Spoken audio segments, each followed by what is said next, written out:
was instrumental in transforming our way of looking at things on, I would say, two or three very important fundamental areas. One, as I mentioned, was around the question of what is democracy and how does one actually participate in a whole democratic functioning in any situation. So whether it is in a very small institutional framework or whether it is in a community, whether it's in society, that what that means and how that has to be operationalized. So this was something that we had sort of taken for granted that this is something would evolve after within from the Marxian thing, that once you post-revolution, a lot of things get solved themselves.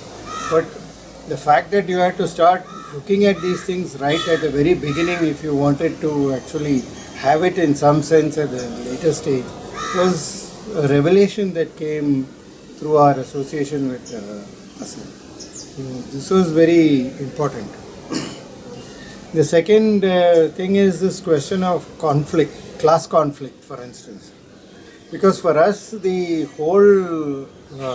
our whole generation, I would say, was very much founded on a class conflict. So we were organizing industrial workers, we were organizing peasants, we were organizing people from within the slum.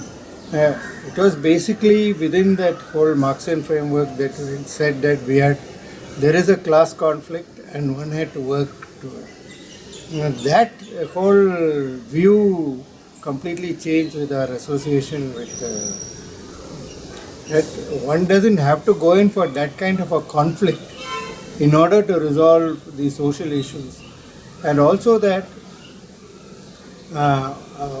why do you think that, the question you would pose is, why do you think that the industrial worker doesn't have the same aspiration as a capitalist?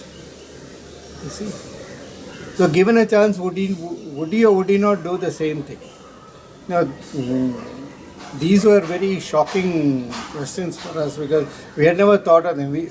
One just assumed that these things would sort of roll themselves out as you go along.